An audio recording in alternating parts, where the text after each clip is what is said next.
Selamat siang buat semuanya. Jadi untuk nama saya Ishak Hamzah dengan NIM 1614101154 di Universitas Bina Dharma. Jadi untuk penelitian saya kali ini itu berjudul analisis kualitas layanan website supermarket Cemerlang Jaya Palembang dengan menggunakan metode WebQual 4.0. Jadi saya akan menjelaskan dari latar belakangnya terlebih dahulu. Jadi mengenai latar belakangnya itu objek saya di perusahaan Cemerlang Jaya, di supermarket Cemerlang Jaya, dengan berdasarkan latar belakang yang dijelaskan, maka peneliti melakukan terhadap sesuatu website di Cemerlang Jaya, tepatnya di Palembang. Dari analisis yang didapat, supermarket Cemerlang Jaya menggunakan metode analisis WebQual. Dalam metode ini menggunakan pengukuran WebQual dengan observasi pengguna secara langsung yang berkualitas nyaman digunakan pengguna. Jadi untuk intinya menggunakan kuesioner dari penilaian-penilaian yang ada di suatu website dari Cemerlang Jaya itu sendiri dengan menggunakan metode WebQual. Kemudian dari identifikasi masalahnya itu meninjau dari website supermarket Cemerlang Jaya menggunakan variabel 4.0. Jadi untuk variabel WebQual itu sendiri terbagi menjadi 4. Yang pertama usability, kemudian information quality, service interaction quality, dan kepuasan pengguna atau user satisfaction. Dan yang kedua mengetahui bagaimana kepuasan pelanggan itu sendiri, dan dari rumusan masalahnya itu bagaimana pengaruh dari website Cemerlang Jaya itu sendiri terhadap pelanggan itu seperti apa. Kemudian yang kedua itu bagaimana kualitas dari website itu sendiri. Adapun dari batasan masalahnya itu, yang pertama, analisis kualitas layanan pada website supermarket Cemerlang Jaya yang ada di Palembang. Itu kita mengambil data sampelnya. Dan yang kedua, data kuesioner yang disebarkan yang tertuju kepada pelanggan supermarket Cemerlang Jaya Palembang. Jadi yang pertama itu datanya, kedua itu menyebarkan kuesioner. Kemudian batasan pengujian yang dilakukan menggunakan SPSS 25, saya menggunakan SPSS 25, ialah pengujian validitas. Jadi yang dilakukan pengujian itu yang pertama adalah validitas, kemudian reliabilitas, deskriptif variabelnya, dan asumsi klasik. Itu dari batasan masalah. Dari manfaatnya itu lebih ke WebQual dan juga objeknya. Hasil penelitian ini diharapkan dapat melakukan pemanfaatan teknologi informasi di analisis website Cemerlang Jaya itu sendiri yang dilakukan dengan lebih efisien menggunakan WebQual.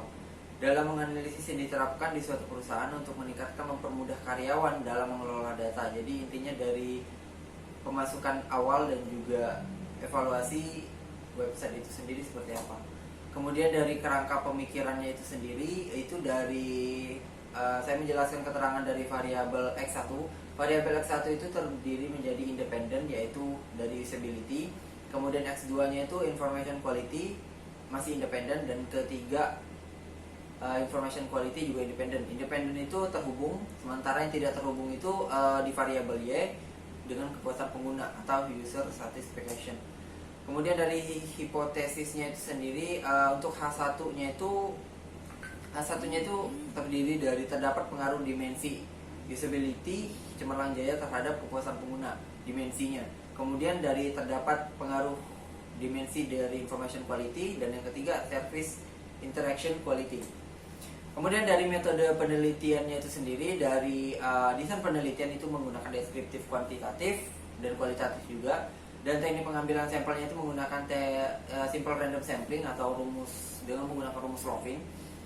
Teknik pengumpulan datanya menggunakan teknik primer melalui kuesioner, dan juga sekunder melalui daftar pustaka dan juga penelitian sebelumnya.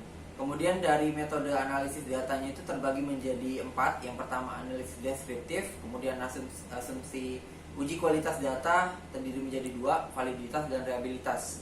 Kemudian yang ketiga uji asumsi klasik. Uji asumsi klasik ini terbagi menjadi 3. Yang pertama normalitas dan multikolinearitas dan heterodalitas. Jadi intinya ada 3 dari asumsi klasik. Dan yang keempat itu rancangan hipotesis, uji T dan uji F. Lokasi penelitiannya sudah dijelaskan, Cemerlang Jaya. Kemudian dari hasilnya ini untuk saya menjelaskan terlebih dahulu, untuk populasinya itu terdiri menjadi 1.253 pelanggan. Itu dari untuk populasinya dengan menggunakan rumus Rovin itu sampelnya dengan 93 responden. Jadi 93 responden dengan menggunakan rumus Rovin dari 1.253 konsumen, diacak secara random. Jadi pemilihannya diacak secara random, tidak hanya seluruhnya pelanggan. Adapun dari jenis kelaminnya itu terdiri, ini hasil yang saya tampilkan ini. Untuk laki-lakinya itu sendiri berjumlah 44 dengan presentasi 47,3%. Sementara perempuan terdiri dari 49 dan 52,7%. Jadi untuk jumlahnya itu 93, baik laki-laki dan juga perempuan. Dan kemudian umurnya itu dari 19 sampai 28 itu berjumlah 59, sementara dari 69 sampai 78 itu hanya berjumlah 2 orang. Jadi untuk mendominasi umurnya itu di kaum dari umur 19 sampai 28 itu lebih mendominasi. Kemudian dari pekerjaan itu sendiri itu terdiri banyak dari anak muda dan juga karyawan swasta. Itu pelanggan tetapnya. Adapun kategorinya seperti kategori bahan bangunan dan lain-lain sebagainya. Untuk pengujian validitas itu sendiri kita memiliki rumus pasti di mana dikatakan menggunakan variabel batasan R tabel dengan signifikan 0,01 uji satu arah. Jadi menggunakan tabel R dalam pengujiannya.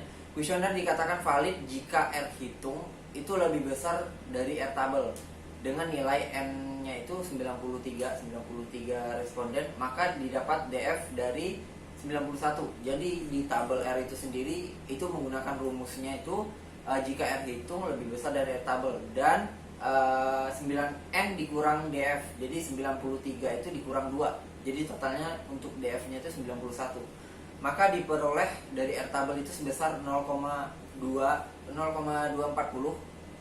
Artinya jika nilai korelasi lebih besar dari batasan yang ditentukan, maka item yang digunakan itu valid.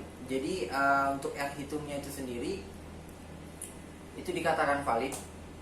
Kemudian dari rehabilitas itu sendiri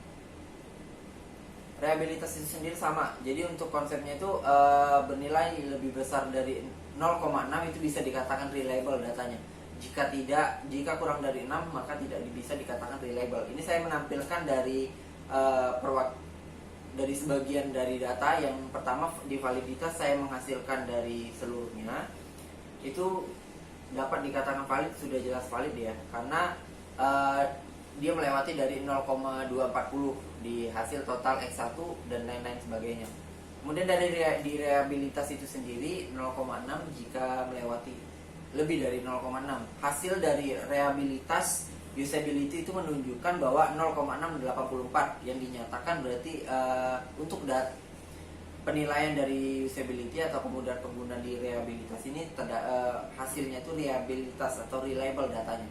Kemudian dari information quality itu 0,4 tidak reliable, dan juga interaction quality 0,476 itu tidak reliable juga. Dan yang kepuasan pengguna itu reliable dengan menunjukkan hasilnya 0,788. Kemudian dari deskriptifnya itu sendiri, saya akan menjelaskan terlebih dahulu. Variabelnya itu dinyatakan ini salah satu pertanyaan yang mewakili pertanyaan dari sebelumnya kuesioner yang lain. Apakah tampilan website Cemerlang Jaya sangat baik? Maka jawaban responden yang sering muncul adalah 1 orang memilih setuju dengan presentasi 1%, 6 orang memilih cukup dengan presentasi 6,5%, 50 orang memilih setuju dengan presentasi 53,8%, 36 orang memilih sangat setuju dengan persentase 38,7%. Jadi yang diartikan user website supermarket Cemerlang Jaya Palembang ini cukup merasa puas dilihat dari respon pada pertanyaan mengenai tampilan. Jadi ini fokus dari pertanyaan yang pertama. Itu menyatakan sudah dijelaskan terlebih dahulu bahwasanya hasilnya itu lebih mendominasi. Kemudian dari untuk deskriptifnya itu sendiri ada datanya yang pertama dan data yang kedua itu dimensinya sudah dijelaskan. Kemudian dari asumsi klasik itu sendiri terbagi menjadi 3 ya. Jadi untuk asumsi klasik yang pertama itu jadi gambar pertama itu jika sumbu X dan Y itu berseberangan maka bisa dikatakan bagus. Untuk datanya itu lebih terhubung. Artinya dari hasil data yang pertama ini di sumbu X dan sumbu Y itu menyebar. Jadi jika menebar itu bisa dikatakan bagus dan sangat baik. Dan yang kedua itu datanya menunjukkan dari itu valid sendiri, hasilnya sudah dinyatakan dari Y1. Dan yang ketiga itu berjarak, titik-titiknya itu dari berjarak, maksudnya jika berjarak itu juga bisa dikatakan baik. Adapun dari hipotesis, dari pengujian hipotesis itu sendiri, penghasilannya ini dari hasilnya pengujian hipotesis pertama yaitu H1, diketahui nilai signifikan pengaruh X1 terhadap Y sebesar 0,002 lebih kurang dari 0,5 dan nilai T hitung 3230 lebih besar dari R tabel. R tabel itu 1,986. Jadi kita menggunakan tabel pengujian T, tabel F. Itu ada tabelnya sendiri. Jadi saya menjelaskan secara singkat sehingga dapat disimpulkan bahwa H1 diterima yang berarti terdapat pengaruh X1 terhadap Y. Jadi terhubung. Kemudian dari hipotesis yang kedua itu sama penjelasannya sebesar 0,044 lebih kurang dari 0,5 dan nilai T hitung itu minus 2,47 lebih kurang dari T tabel 1,986 sehingga dapat disimpulkan bahwa H2 tidak diterima yang berarti tidak dapat pengaruh. Jadi tidak dapat pengaruhnya untuk di hipotesis yang kedua, pengujian yang kedua. Pengujian yang ketiga di H3 itu diketahui signifikan terhadap S3 dan Y itu sebesar 0,0 kurang dari 0,5 dan nilai T 7,267 dan T tabelnya 1986 sehingga dapat disimpulkan bahwa H3 diterima yang berarti dapat pengaruh. Jadi untuk H2 dan H3 itu dapat pengaruhnya itu terkoneksi dan terhubung, sementara H2-nya tidak. Kemudian dari pengujian tadi sebelumnya saya menjelaskan ujian hipotesis, uji T. Kemudian yang kedua itu uji F. Jadi kita bakal mengetahui jika kita menggunakan tabelnya itu sendiri, angka-angkanya itu dari mana saja. Untuk menentukan F tabel digunakan persamaan sebagai berikut. Jadi untuk ini jumlah responden itu dari F 3 dibagi 9 kemudian dikurang 3.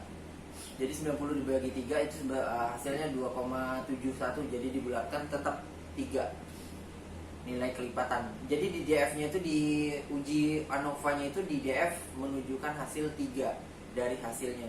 Berdasarkan hasil di atas diketahui signifikan pengaruh X1, X2 dan X3 bersama terhadap Y adalah sebesar 0,0 kurang dari 0,5